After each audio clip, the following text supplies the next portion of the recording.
దిగ్దర్శకులు రాఘవేంద్రరావు గారు, కోదండరామరెడ్డి గారు,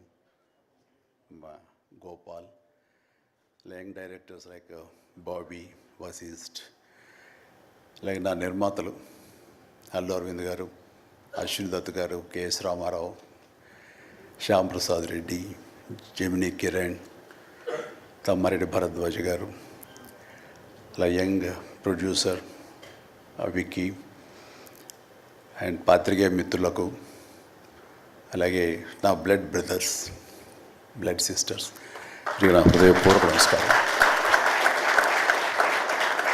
so first of all ఈ ఈవెంట్ ఇంత గ్లామర్గా, ఇంత మెమొరబుల్గా ఉంది అంటే దానికి ప్రధానమైన కారణం నా మిత్రుడు Aamir Khan. Aamirji, thank you so much. And with a small message and a phone call, you made it. And your presence made this moment as a memorable moment. Really, thank you so much.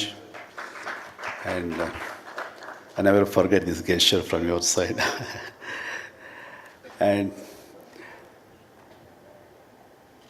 about Guinness Book of World Records, then ఊహించండి. I never expected, never dreamt about Guinness Book of World Record, because Guinness బుక్కి మనకి ఏంటి సంబంధం అనే ఒక ఆలోచన ఏమైనా ఉంటుంది కదా సహజంగా. అలాగే నాకు అలాంటి ఆలోచన ఏమి లేదు. అలాంటిది నేను ఎదురు చూడనటువంటి ఒక గొప్ప ఆనర్ ఈ రోజున నా జీవితంలో నా ఈ సినీ ప్రస్థానం సంబంధించి తారసపడినందుకు ఆ భగవంతుడికి, దానికి కారణభూతులైన మా దర్శక నిర్మాతలకు, నా అభిమానులకు ఎప్పుడు నేను రుణపడి ఉంటాను. Thank you so much.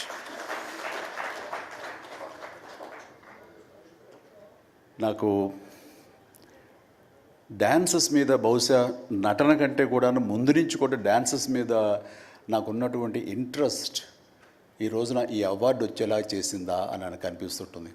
ఎందుకంటే ముందు నటనకి శ్రీకారం చుట్టే కంటే, ఓనమాలు దిద్దుకునే దానికంటే నేను ఫస్ట్ డ్యాన్స్కి నేను ఓనమాలు దిద్దానేమో అనిపిస్తుంటుంది. నా చిన్నప్పుడు మా చుట్టూ ఉండే వాళ్ళని ఎంటర్టైన్ చేయడం కోసంగా ఈవినింగ్ అయ్యేసరికి అప్పట్లో ఉండే వివిధ భారతి కానీ, లేకపోతే శ్రీలంక సిలోన్, రేడియో సిలోన్ కానీ, వీటిల్లో వచ్చే కొన్ని తెలుగు పాటలకి అదే మాకు source of inspiration. I mean recording songs అవి రావడానికి. అప్పుడు గ్రామ్ ఫోన్లు కానీ, టేప్ రికార్డులు కానీ ఇవన్నీ కూడా ఉండే పరిస్థితి కాదు ఆర్థికంగా. అలాంటి వారానికి ఒకసారి రేడియోలో ఎప్పుడు పాటలు వస్తాయా అని అందరూ ఎదురు చూసేవాళ్ళు. రాగానే శంకర్బాబుని పిలవండి, డ్యాన్స్ వేస్తాడు, మనల్ని అలరిస్తాడు అని వాళ్ళందరూ ఉత్సాహంగా ఉంటే, వాళ్ళ ఉత్సాహానికి నేను మరింత ప్రోత్సాహంగా తీసుకుని దాన్ని డ్యాన్స్లు వేస్తుండేవాడిని. అట్లాగా అవి డ్యాన్సులు అంటారా, బాడీ కదలిక అంటారా ఏమో తెలియదు, ఒక ఎనర్జీగా అవి ప్రజెంట్ చేయటం అనేది ఒక్కడే తెలుసు నాకు. 7th class, 6th class, 8th class ఆ ప్రాంతంలో. ఆ తర్వాత ఎన్సీసీలో చేరిన తర్వాత ఈవినింగ్ క్యాంప్ ఫైర్ టైంలో అందరూ ఎర్లీగా భోజనాలు కానిచ్చిన తర్వాత తిన్న 70 ప్లేట్లు మన అల్యూమినియం ప్లేట్స్, వాటిని తిరగేసి దరువులుగా, డప్పులుగా వాయించుకుంటూ అప్పుడు కూడా డ్యాన్స్ చేస్తూ అందరినీ ఎంటర్టైన్ చేస్తూ ఉండేవాడు. ఆ రకంగా డ్యాన్స్ అనేది నాకు ఇష్టమైనటువంటి ఒక నా అంతర్భాగం అయిపోయింది. అలాగా డ్యాన్స్లు నేను వేరుగా ఎప్పుడు చూడను, ఎప్పుడు హుషారు ఉన్నా సరే అందుకంటే ముందు లేచిపోయి డ్యాన్సెస్ వేయటం అనేది మ్యూజిక్ అనుగుణంగా బాడీని మార్చుకోవడం జరిగింది. అంటే ఫస్ట్ పిక్చరు నేను వెళ్ళినప్పుడు అక్కడ సరదాగా నా రూమ్లో నేను డ్యాన్స్ వేస్తుంటే నా కో స్టార్స్ ఆర్టిస్ట్ వాళ్ళు చిరంజీవి డ్యాన్స్ వేస్తాడు అని అంటే అవునా అని వాళ్ళందరూ చేయాలంటే అందులో సావిత్రి గారు ఉండేవారు, రోజారామణి, కవిత, ఇలాంటి యాక్టర్లు అందరూ ఉండేవాళ్ళు, నరసింహరాజు ఇలాంటి వాళ్ళందరూ ఉన్నప్పుడు వర్షం పడుతుంది. ఒక పంచలో డ్యాన్స్ చేయాల్సి వచ్చింది. అది ఈస్ట్ గోదావరి రాజమండ్రి దగ్గర పల్లెటూళ్ళలో. ఆ పంచలో జల్లు పడుతూ కూడా మొత్తం తడితడిగా ఉండింది. అయినా సరే డ్యాన్స్ అడగడం పాపం ఎవరైనా సరే వెంటనే ఎలాంటి ఇన్హిబిషన్ లేకుండా చేయడం అనేది నాకు అలవాటు. అలాగే టేప్ రికార్డ్ డ్రాయింగ్ చేసి అప్పట్లో డ్యాన్స్ చేస్తున్నాను. మధ్యలో కాల్ జారి కింద పడిపోయాను. పడితే అది కింద పడిన తర్వాత ఆపకుండా వాళ్ళందరూ అయ్యో అన్నారు. అనేసరికి దాన్ని నాగిని డ్యాన్స్గా మార్చేసుకొని చేస్తే ఎక్కడ లేని అప్పలాస్ వచ్చేస్తుంది. సో అక్కడ చూసేటంటే ఒక కో డైరెక్టరు రాఘవేంద్రరావు గారు, మన క్రాంతి కుమార్ గారికి చెప్పడం, ప్రాణం ఖరీదులు వాళ్ళు బుక్ చేసినప్పుడు అబ్బాయి భలే డ్యాన్స్ వేస్తాడు, భలే ఉంటే డ్యాన్స్ అని అవునంటూ నా క్యారెక్టర్కి అంతకుముందు ఎప్పుడూ ఒక డ్యాన్స్ అనేది ఊహించుకోలేదు, సాంగ్ డ్యూయట్ సాంగ్ అని ఊహించుకొని వాళ్ళు ఒక ఎందుకు పెట్టకూడదు సాంగ్ అని చెప్పి నాకు ఆ సాంగ్ సిచ్యువేషన్ క్రియేట్ చేసి ఏలియల్లో ఎందాక అనే ఒక సాంగ్ అండ్ ఆ సాంగ్ నేను వేస్తే దాన్ని స్టెప్స్ అది వేసుకుని ఫస్ట్ టైం ఒక యాక్టర్గా నేను స్క్రీన్ మీద డ్యాన్స్ ఇస్తూ కనిపించింది. అది దానికంటే ముందు మన ప్రాణం ఖరీదు పునాది రాళ్ళలో కూడా అలాగే ఫ్రెండ్స్ మధ్య డ్యాన్స్ వేస్తూ నేనే సెంటర్ ఆఫ్ అట్రాక్షన్గా ఉంటూ చేశాను. అలాగా నా డ్యాన్స్ స్కిల్ అన్నది ఎక్స్ట్రాగా నాకు ఒక బెనిఫిట్ అయ్యింది, నాకు ఎక్స్ట్రాగా అది ఉపయోగపడింది. తర్వాత అరవింద్ గారికి, జయకృష్ణ ఇలాంటి వాళ్ళందరికీ కూడా తెలుసు. అండ్ లింగమూర్తి గారే ఉండేవారు. ఆయన డిస్ట్రిబ్యూషన్కి చీఫ్. అప్పట్లో ఆయన రాగానే ఆయన ఏ ప్రొడ్యూసర్స్ని పిలుస్తారు, ఎవరి కథ ఓకే అంటారు, ఎవరికి డబ్బులు శాంక్షన్ చేస్తారని డిస్ట్రిబ్యూటర్స్ మీద ఆధారపడే రోజులు నిర్మాతలు. అలాంటి సమయంలో వేరు నాకంటే సీనియర్ హీరోస్, పెద్ద హీరోస్ ఎవరితోటో కథలు అనుకుంటుండగా ఆ చిరంజీవి అని అతను కొత్తగా వస్తాడుగా, అతనితో పెట్టి చేస్తే మీకు ఇంత డబ్బుగా ఇస్తాను, లేదంటే మామూలు అయితే కనుక దాన్ని లిమిటెడ్గా ఇంతే ఇస్తాను అనేసరికి డబ్బు ఎక్కువ ఇస్తానంటున్నారు అంటూ ఆయన లింగమూర్తి గారు నన్ను రికమెండ్ చేసేసరికి నా వైపే అందరూ కలిసి ఇతనే పెట్టుకుందాం అనేవాళ్ళు.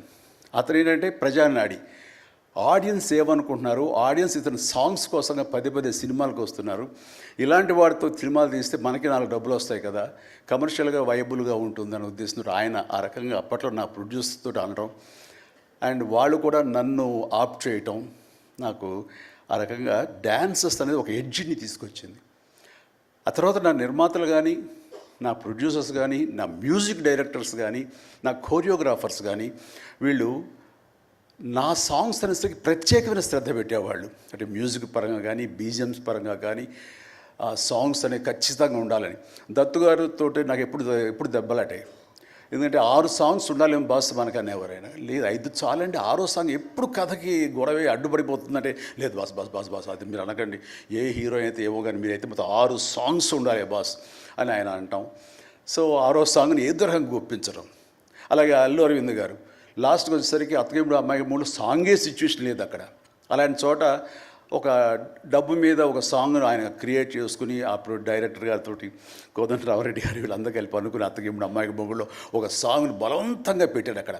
ఆ టైంకి అది బలవంతంగా ఉంటుంది, కథ డిస్టర్బెన్స్ ఉంటుంది, కానీ సాంగ్స్ ఒక ఎడ్జి తీసుకుంటాయి. సాంగ్స్కి స్పెషల్ ఆడియన్స్ ఉన్నారు. ఆ ఆడియన్స్ సాంగ్స్ మళ్ళీ రిపీట్ చేసేవాళ్ళు. అప్పట్లో ప్రొజెక్టర్ ఆఫ్ చేసి మళ్ళీ రీప్లే చేసేవాళ్ళు. ఆ రకంగా సాంగ్స్ యొక్క ప్రత్యేకత నా జీవితంలో, నా సినీ కెరీర్లో, నా యొక్క విజయ పరంపరలో అది ఒక అంతర్భాగం అయిపోయింది. ఆ రకంగా సాంగ్స్ అనేది ఏదో సరదాగా హాబీగా చిన్నప్పుడు మొదలుపెట్టింది.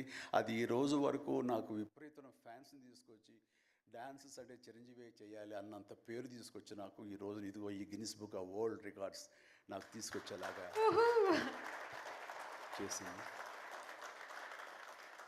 సో ఇది నిజంగా అనూహ్యమైంది. ఏదో నటనకు వస్తుంది అన్నారు, వస్తుంది. అలాగే పర్సనాలిటీకి, మన సీనియారిటీకి అవార్డ్స్ వస్తాయి అనుకున్నా వస్తున్నాయి, అన్నీ అవుతున్నాయి. ఇంక ఎందుకు వస్తాయి, ఏమన్నా వస్తాయి అనుకుంటే కనుక ఈ రూపంలో వచ్చింది. ఈ రకంగా నన్ను వరిస్తుంది అనుకోలేదు. అది కాకుండా Guinness book of world records అన్నది. So first of all thank you so much mister Richard. You have come all the way to give me this honour in the name of prolific dancer, actor of Indian screen. Thank you so much. Thank you. And then ఇంతకు మించి నేను ఎక్కువ ఏవి చెప్పలేను. But నా యొక్క ఈ విజయ పరంపరలో నేను కొనసాగడానికి నాకు ముందు నుంచి దోహదపడుతున్న నా నిర్మాతలకి, నా తోటి నటీనటులకు, నా టెక్నీషియన్స్కి, నా డైరెక్టర్స్కి, ప్రతి ఒక్కరికి హృదయపూర్వక ధన్యవాదాలు మరొకసారి తెలియజేసుకుంటూ ప్రతి ఒక్కరికి నా అభినందనలు సెలవు తీసుకుంటాను. జై హింద్.